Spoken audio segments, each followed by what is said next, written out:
Rancher. Lived alone for years until the Bigfoot saved him from a rattlesnake. Rancher. Lived alone for years until the Bigfoot saved him from a rattlesnake. Before we begin, take a moment to comment your city. Where are you watching from tonight? And once the story is over, don't forget to rate it from 0 to 10. Now, lean back, breathe easy, and let's ride into the story. The wind swept restless across the wide prairie, shaking the brittle grass and carrying the lonesome wail of a harmonica drifting somewhere far away. Hooves beat against the dry earth, a hollow rhythm echoing down the trail while red dust rose in spirals, painting the air in fading gold. Elias Harper, the rancher who had lived too long in silence, was guiding his cattle toward the lonely corral. His shadow stretched thin in the dying light. Then, without warning, his boot froze mid-step. There, in the dirt, coiled and waiting, a rattlesnake hissed, its scales glinting sharp beneath the sun's last breath. In the span of a heartbeat, before he could draw in air, it struck. Fangs drove deep into his leg. Elias staggered, pain tearing through him like fire. The herd bolted, hooves drumming away across the prairie, while he fell hard into the dust. The world around him dimmed at the edges. The land grew still. The only sound was the rasp of his breath carried on the wind as danger slithered closer once more. The man and his solitude. On the prairie. The wind swept long across the open grassland, bending brittle sagebrush, and carrying with it the dry taste of dust and the faint scent of rotting wood. Far off, a door creaked against its hinges, groaning in the gusts, while the thin cries of cattle drifted as they gathered toward the corral. Sunset laid a golden hush over the weathered roof of a lonesome ranch house, standing solitary in a sea of grass that reached clear to the horizon.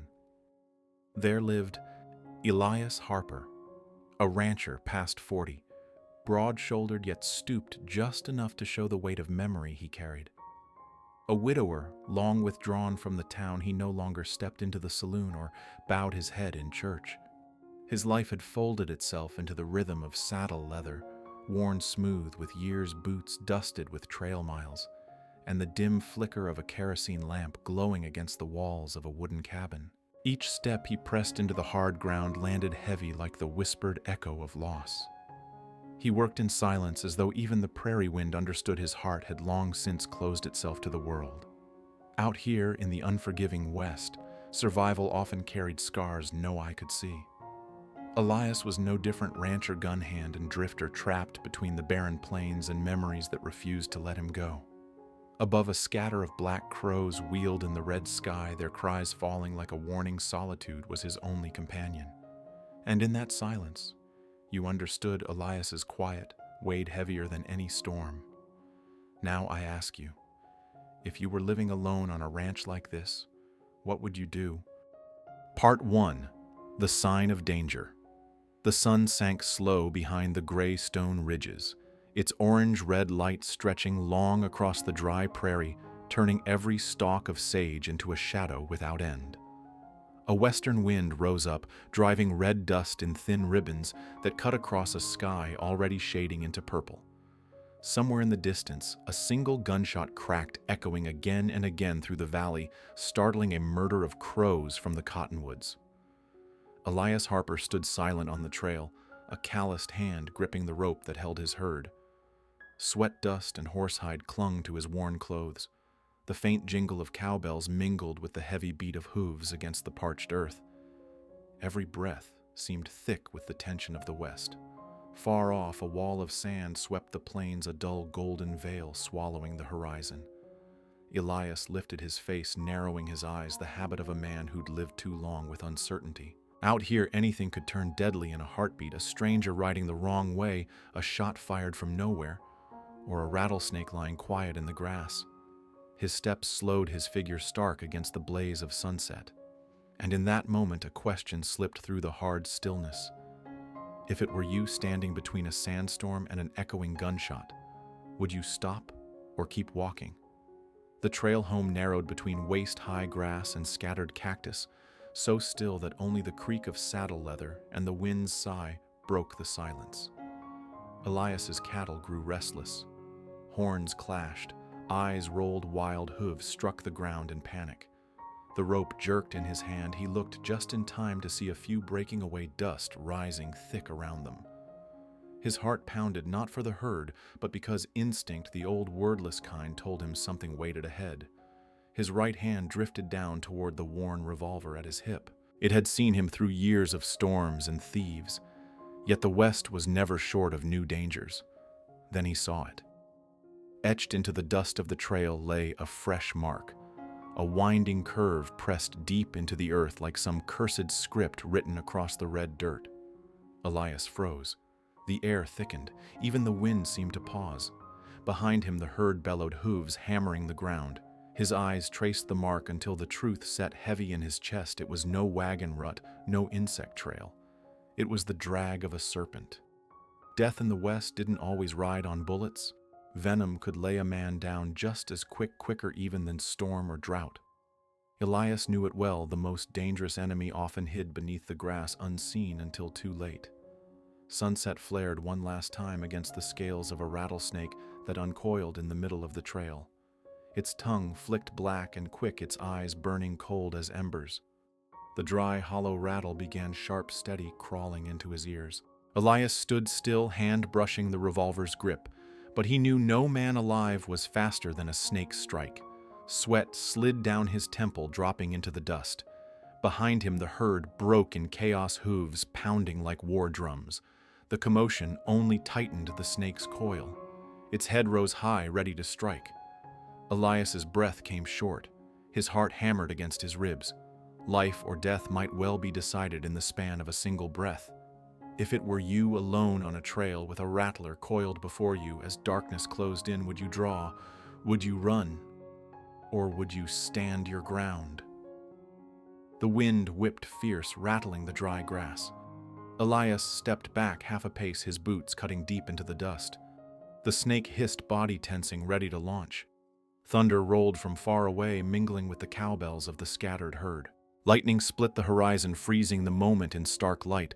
Elias Harper, a lone man, face to face with the simple, merciless death of the wild. On the red prairie, his shadow stretched long and trembling. Death pressed close, cold as breath on his skin. He knew one misstep, one careless move might make this sunset his last. And it leaves you wondering, isn't a man's fate sometimes decided by nothing more than a single misplaced step on a lonely trail? Part 2. Danger. Close. The rattler struck like lightning, its scales flashing fire orange in the sunset glow. Elias never had the chance to draw. A burning pain seared through his calf as fangs drove deep. Venom surged hot as wildfire, spilling into his veins. He buckled one knee, slamming the hard earth-red dust rising in a choking cloud. Behind him the herd bawled in terror, hooves pounding the ground until the valley thundered with the hollow sound of panic like a funeral drum for a man not yet gone. Far off, another gunshot cracked through the canyon, cold and hollow, a cruel reminder that in the West, death was nothing unusual. Elias clenched his jaw, gripping his leg, feeling blood and venom mingle. In that moment, one thought cut deep. Death would not come with the honor of a bullet, but by the strike of a small, merciless creature, the insult of fate itself. And if it were you faced with death from something so small and sudden, would you burn with anger or sink into despair? The poison spread quick. Toes clenched, muscle turned stiff, fire ran along his veins. He pressed a hand to the ground and tried to rise, but his boots felt heavier than iron. The wind howled stronger, lashing grit into his eyes. A wall of sand rolled in from the horizon, laying a sickly yellow shadow across the prairie. Elias raised an arm to shield his face, sweat mixing with dust, the salt bitter on his tongue. And in the storm of pain came memory. The face of his wife, hair falling in sunlight, the voice he hadn't heard in years. His heart ached sharp, and he muttered through clenched teeth, "Not now. Not like this." He fought to stand, but the world pitched and spun like a horse running wild in a storm. If you were Elias, with venom burning through your blood and memory rising from the grave, would you fight to your last breath or let go? He fell again, his back slamming the earth. The last light of day blinded his eyes, stabbing hot through the blur. The herd thundered off into the storm, their shapes fading until he was left alone, utterly alone. The prairie stretched endless, Yet silence made it a prison without walls. Only the hiss of wind and the ragged drum of his own heart filled the void. The rattlesnake had slipped away, leaving only its curse a bleeding wound, a promise of death. Elias searched the horizon. No rider, no fire, no hand reaching out. Only the vast, indifferent sky bearing witness to a man's fading strength. The West had taught him how to hold a gun, how to hold land, but never how to hold against helplessness.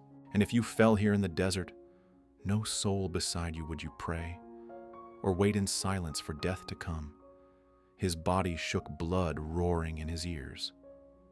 His vision dimmed, but strange sounds came to him. Hooves in the distance, someone calling his name. The laughter of a child. He knew it was only the fever of venom. But for a breath, he was back on his porch, coffee steaming in his hands, his wife beside him watching the sun drop behind the hills.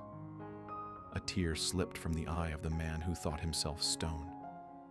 Elias Harper, hard as iron, could not hide the sorrow of life slipping away. The sandstorm struck full, choking the world in brown-gray shadow. He gasped, hand-clawing at the earth as if to draw life from the ground itself. Have you ever felt the past rush back at the edge of death? If you were Elias, would you long to see the face of the lost, or forget to make leaving easier? The venom reached his chest. His breath came shallow, each gasp like drawing fire into his lungs. He rolled onto his side, eyes fixed on the horizon, where the last glimmer of sunset gave way to dark. Lightning split the sky, revealing him one last time, a lone figure, small and trembling in the endless grass. He lifted a hand as though to call someone near, but only the wind answered. Death did not come screaming. It came silent, ruthless. And before the dark swallowed him whole, Elias whispered, barely a breath, "Don't let me die alone." Then silence claimed the prairie. What do you think?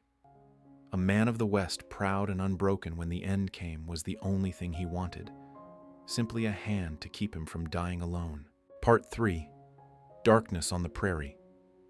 Elias lay on his side in the dust, his chest heavy as if bound with stone. His heartbeat pounded, ragged in his ears, then stuttered, threatening to quit. Each throb was a blade cutting through his body. The herd was long gone, leaving only churned tracks and a fading cloud of dust. The last cowbell's ring dissolved into the wind, replaced by a silence so deep it felt alive. From the horizon, a sandstorm rolled forward, pulling the sky into its dull shroud. A single gunshot cracked somewhere across the plain, aimless, nameless. But Elias understood.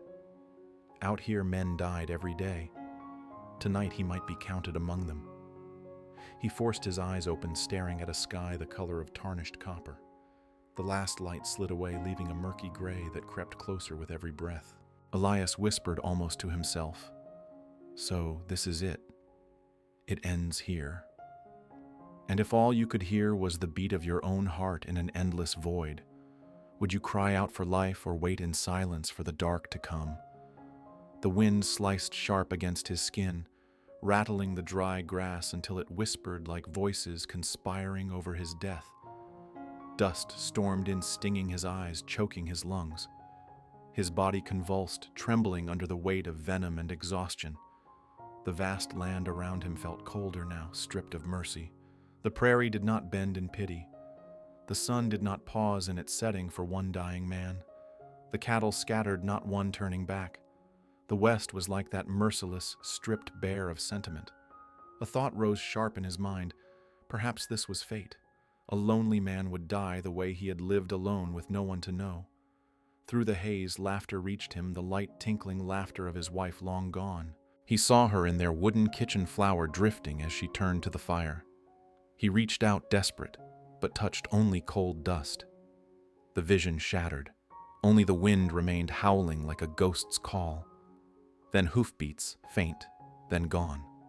Elias held his breath, straining to believe someone might be near. But no rider appeared, only his mind breaking under the venom's weight.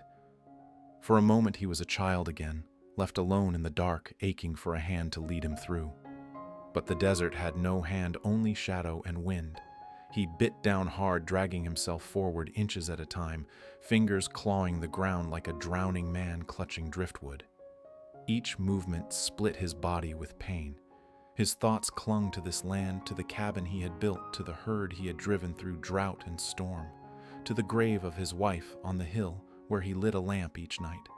That memory steadied him. No, I won't fall here. I'll go back if only to sit by her grave one last time. Blood from the bite stained the red dirt soaking into the prairie floor. Elias knew the odds were thin, but a rancher of the West had only two choices: rise or vanish. Night spread deep, swallowing the grassland. The storm drifted off, leaving behind a stillness broken only by crickets and his shallow gasps. Flat on his back, Elias stared up into a sky pricked with cold, distant stars.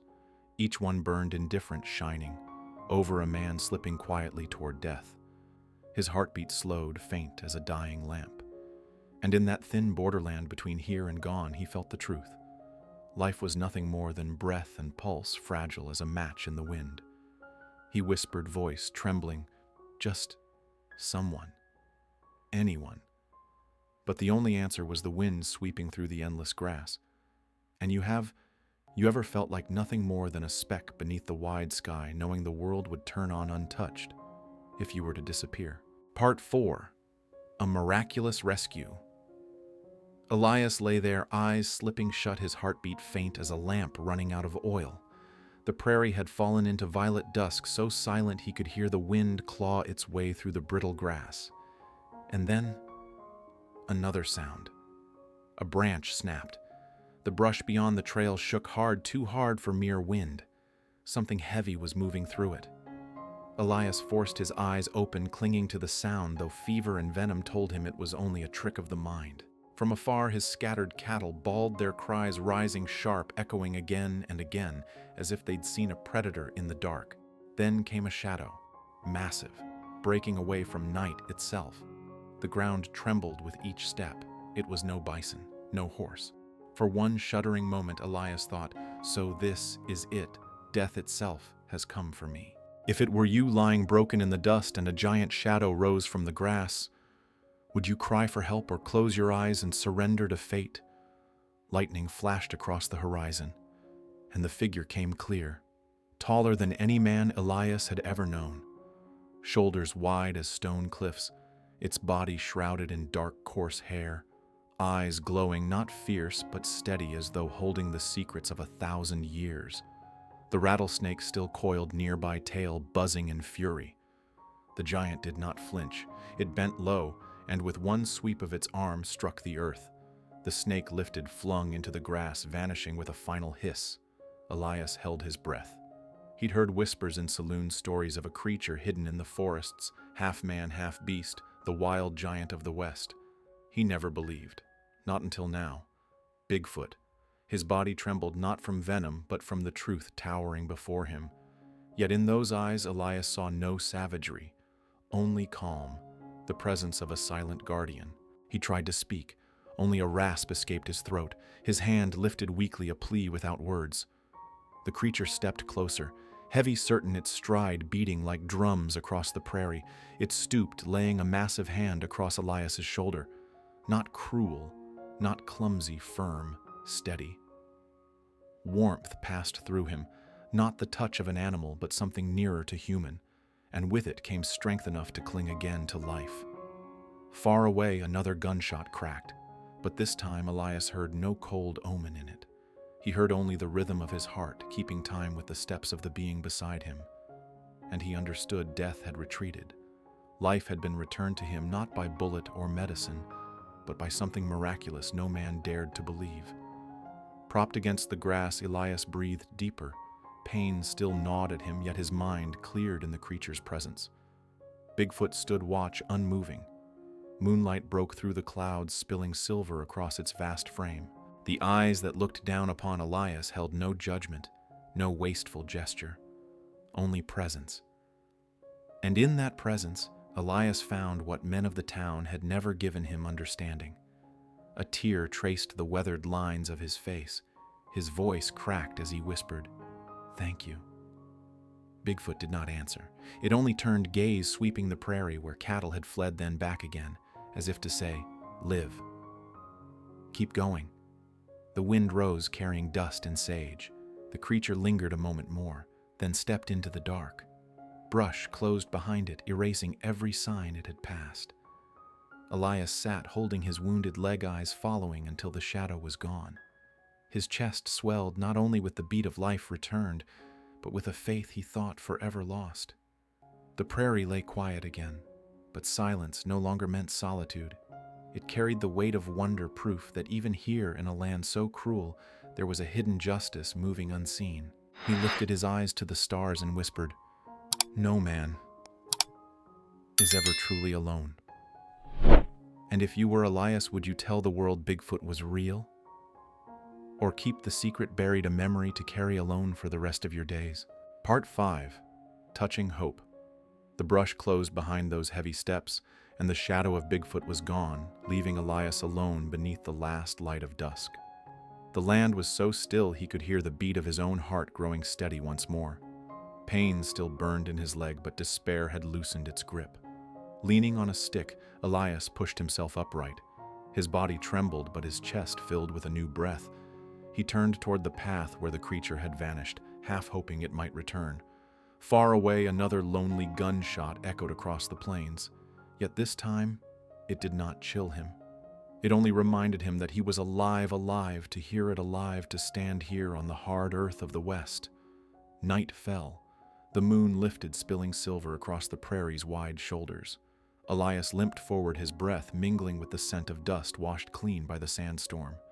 The cattle were scattered, but their low calls carried through the dark, telling him they had not strayed far. A cooler breeze swept over him, not harsh now, but gentle. He lifted his eyes to the stars, and for the first time in years, he did not see a cold emptiness. He saw a sky stretched wide as a road leading somewhere beyond the loneliness. And he knew then the creature had not only saved his life, it had pulled him out of the pit of solitude. He was no longer dust abandoned in the wind. Elias reached the ranch. The door creaked open, filling his lungs with the old smells of wood smoke and horsehide.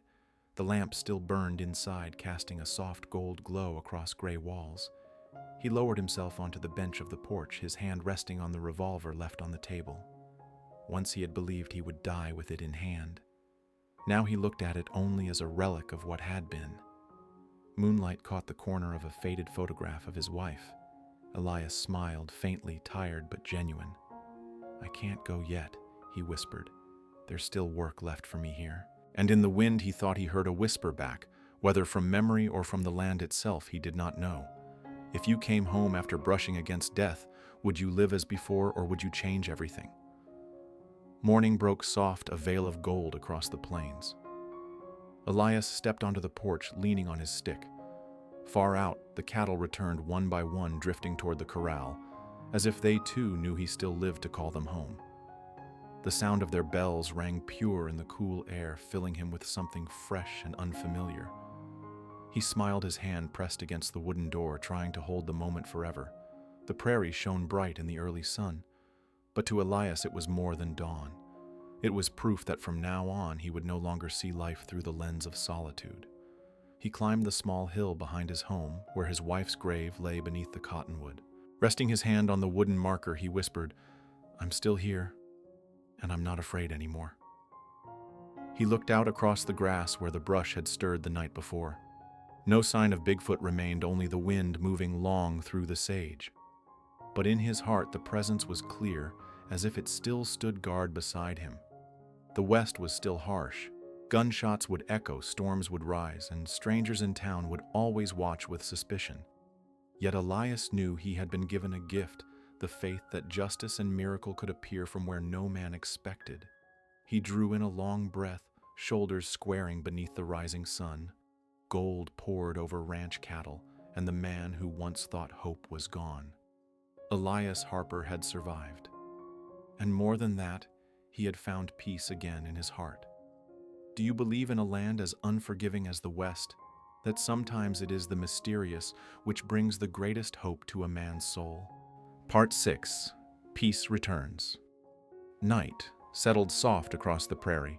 A round silver moon hung like a lantern in the sky, pouring its light over the weathered roof of Elias's ranch.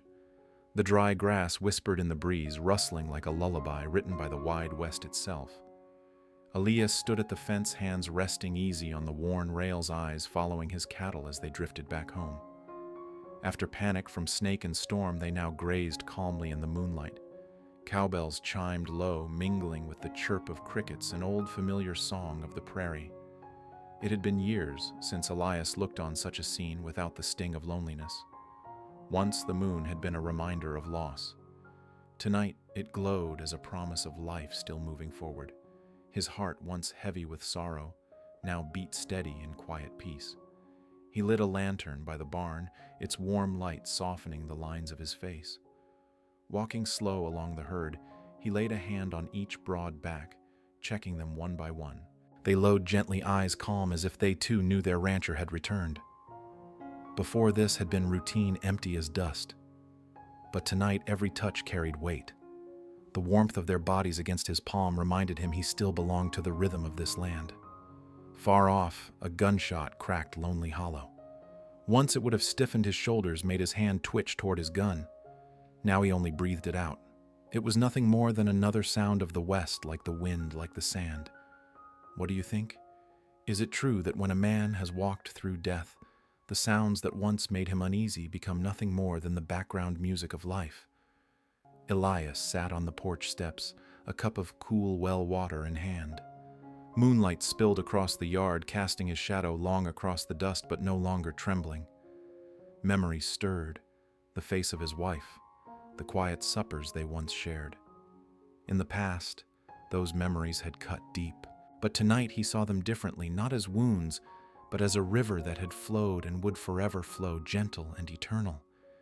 He lifted his face toward the moon. "You see me, don't you?" he whispered. "I'm still here." A breeze drifted through, carrying the scent of damp earth and wildflowers. Elias smiled faintly. To him, that was answer enough. Near midnight, he wandered out behind the ranch. Moonlight silvered the grass until the whole prairie shimmered like a sea. His herd lay resting in the distance, their breathing slow, steady, a sound of deep contentment. Beneath the old cottonwood, Elias lowered himself against the rough trunk. Leaves rustled overhead, scattering patches of moonlight across his face. For the first time in years, he felt himself part of the land, not abandoned by it. Unbidden, his mind returned to Bigfoot. The towering shadow no longer seemed frightening, but like a keeper of the prairie, a guardian sent by earth and sky. Because of that presence, Elias now had this moment, this breath, this peace. The night grew still, so still, he could hear the sound of his own heartbeat. He breathed in deep, letting the scent of grass and dust fill his chest. He rose and looked toward the moonlit trail. That same road had nearly killed him, had carried him to venom and despair. Yet it was also the road that had carried him home again. Elias Harper, once a rancher drowned in loneliness, now stood tall. His eyes no longer held the weight of shadow, but the calm of a man who had made peace. The West had not grown softer, but his heart had learned how to rest within its hardness. He whispered into the night, "Tomorrow, I begin again." Do you believe that sometimes peace is not found in the world changing, but in our own heart, learning to see it differently? Part 7. A New Awareness. Dawn broke soft and pale, a veil of mist spread across the prairie, making every blade of grass shimmer silver. Elias Harper leaned on his stick, moving slow but steady up the rise behind his ranch. His leg still ached, the wound far from healed, yet within him a strength stirred something that urged each step forward. The morning wind whispered through scrub trees, carrying with it the jangle of distant cowbells and the flap of crow wings. Elias lifted his eyes to a sky washed clean blue, seeping through the last gray of night. He remembered the moment when death had coiled close and the great hand that had lifted him from the dust. That presence was no longer terror, but a reminder he still had reason to walk on. At the hilltop he paused. The prairie opened wide beneath him, a sea of gold grass trails of red earth mountains fading into smoke-blue distance. His cattle grazed in scattered clusters, their breath rising white in the cool air. The storm's scars still marked the land dust laid heavy brush bent low, hoofprints pressed deep, yet sunlight spilled across it all, turning ruin into beauty. Elias filled his lungs with the morning air, chest rising full. From far away came the crack of a rifle, dry sharp, but it no longer carried fear. To him it meant only this: somewhere out there people still lived, still fought, still endured. Standing on the hill, Elias felt small as dust, a speck beneath endless sky. But in that smallness, he found something vast. It took only one hand pulling him from the earth, only one breath spared to make the whole world shine with worth. Life was no given. It was a gift, a miracle handed out one sunrise at a time. His wife's memory came gentle, no longer a blade but a whisper. Live, because you can still see the dawn. Elias smiled faintly, eyes damp. He sat on a rock, gripping his stick. The wind tousled his graying hair, no longer a blade, but a hand laid soft against him. He thought of Bigfoot's eyes, wordless, but filled with trust. In them, he had seen what he'd forgotten: he had never truly been abandoned. Even in the fiercest wilderness, a hand might reach for you from where you least expect it. That thought set a quiet fire in his heart. He knew he could not hide forever in solitude. He would live. He would be grateful. He would open his heart to each day given him.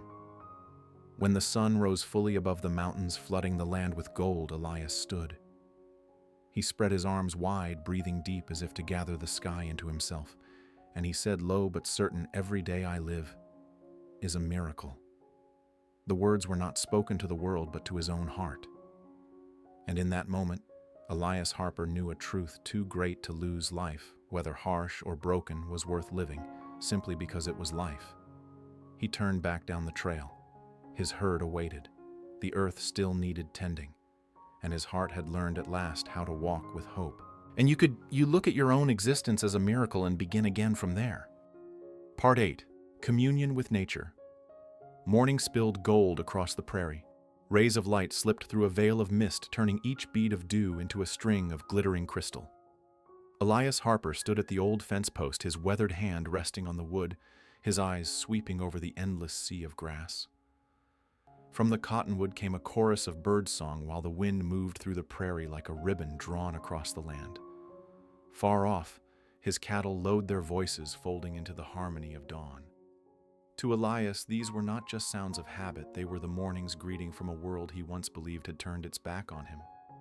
There was a time when dawn meant only another day of solitude, but now every breath of air carried the whisper of the earth itself, telling him, "You are not alone anymore." He stepped out into the grass. Each footfall pressed into the dew, leaving a shimmer of light in his wake.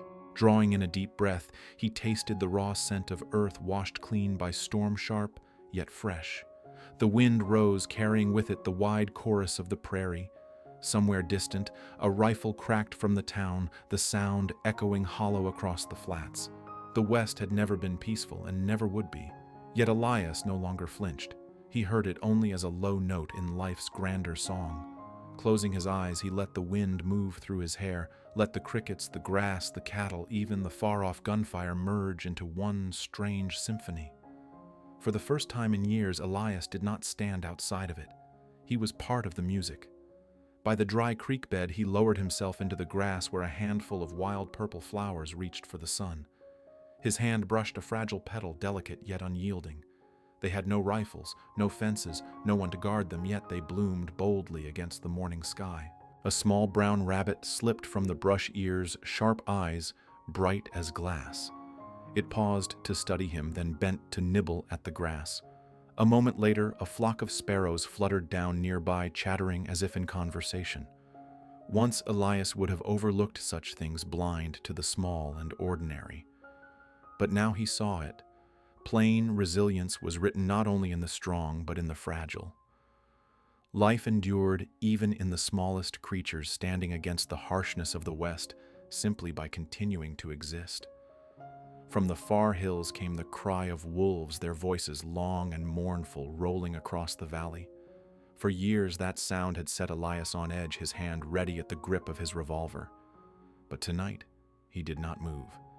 He only sat still, listening, as though the howls were not a warning, but an ancient hymn of the earth itself. Around the ranch, the cattle lifted their heads, eyes fixed on the sound. Yet they did not scatter. They simply paused, then lowered their heads again to graze.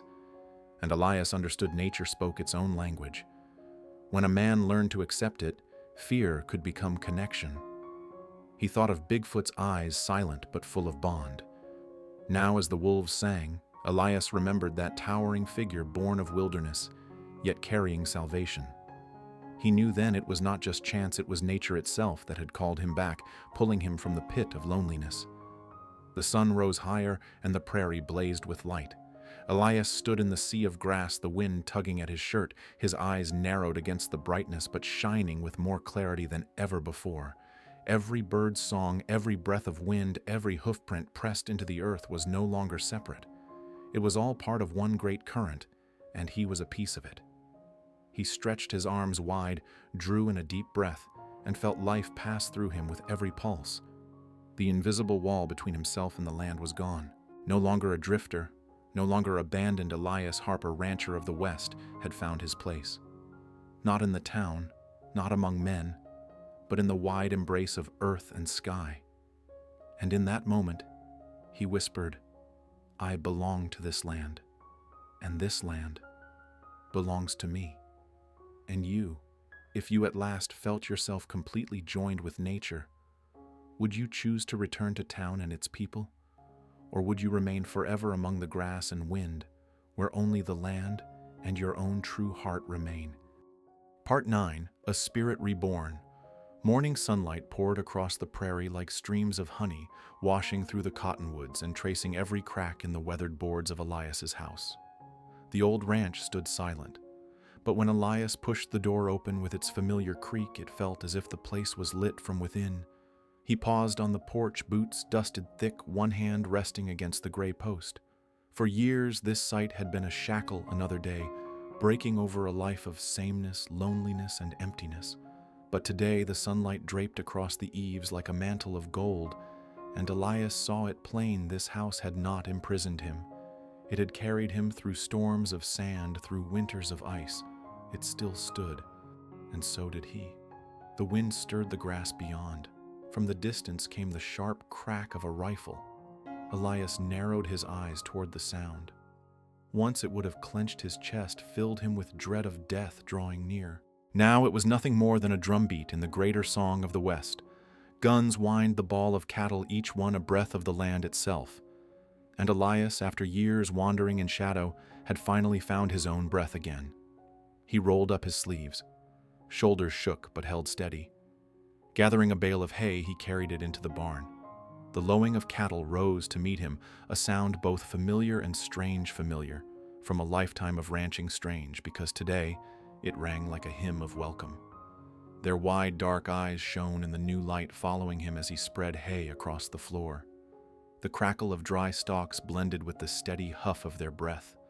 His rough hands brushed across their backs, warm, damp, solid, a living heat that made him realize he was not alone. Once feeding the herd had been a hollow duty, but now every motion carried meaning. The cattle themselves bore witness to endurance scattered by storm the night before, and yet here they were steady and alive. Life always finds a way forward. Outside, the barn walls still carried dust from the storm. The wind had swept hard, but it could not strip everything away. Just as Elias, struck down by venom, had thought himself lost, yet here he was, still standing among sounds he once thought meaningless, now radiant with worth. By noon, the sun burned fierce overhead. Elias walked to the old well. The pulley squeaked as the rope turned, until at last the bucket broke the surface with cool, clean water. He lifted it, splashed his face. The chill stung his wound, but spread through him like fresh strength. He leaned over, staring down at his reflection. A face, weathered, lined, deep eyes carrying the vastness of the plains. For years he had only seen that face in dim glass, lifeless hollow.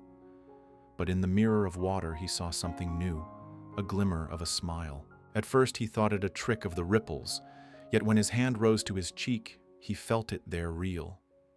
A small smile, faint, but certain, like the first crack in dry earth after rain, the kind of crack from which life bursts forth.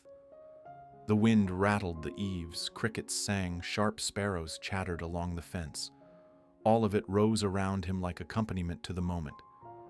Elias pressed a hand to his chest, feeling his heart beat steady, not frantic, not heavy, but strong.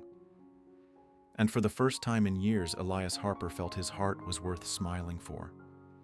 Evening fell. Elias led his horse out into the open, standing atop a low hill where the horizon blurred with dust. Out there lay the town, once the place that had cast him aside. He remembered the wary stares, the curt nods, the whispered judgments that drove him into solitude.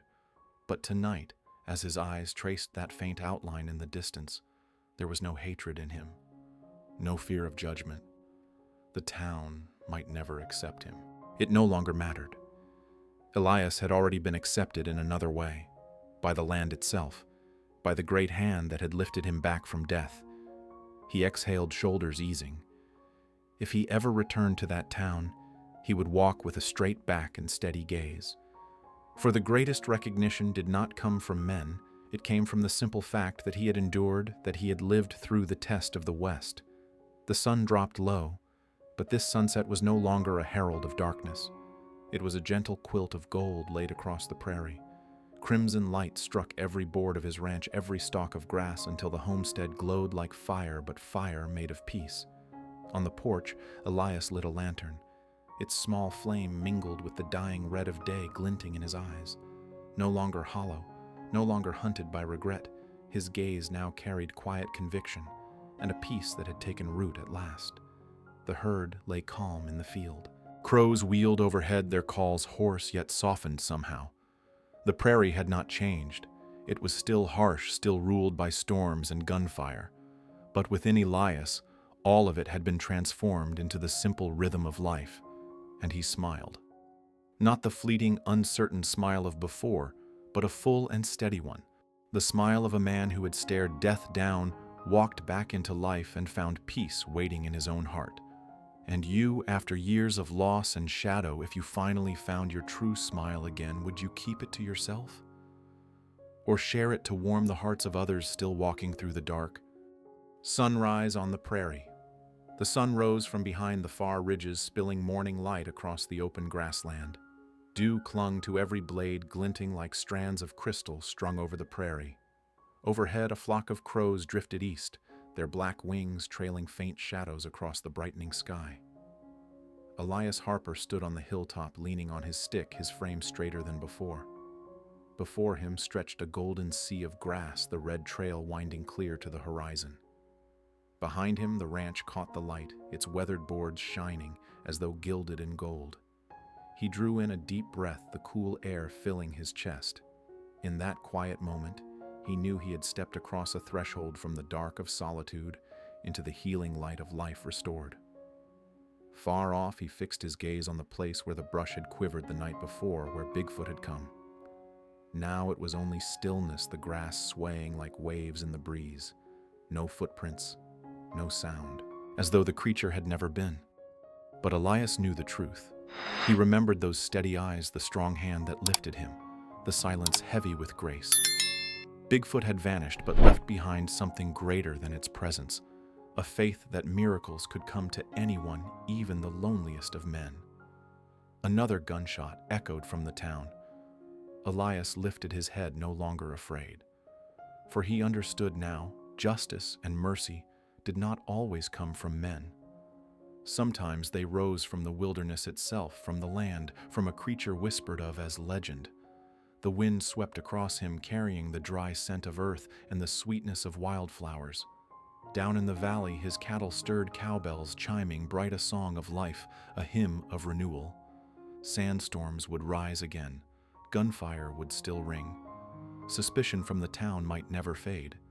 But Elias had learned the West was always harsh, always raw, and yet it was fair in its own way. And within its endless cycle, he had found his peace.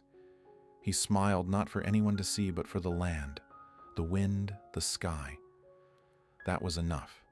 Kneeling by a stone on the ridge where he could see the ranch, the prairie, the horizon, he pressed his hand to the earth. "I was saved," he whispered, "not to keep living in the dark, but to walk in the light."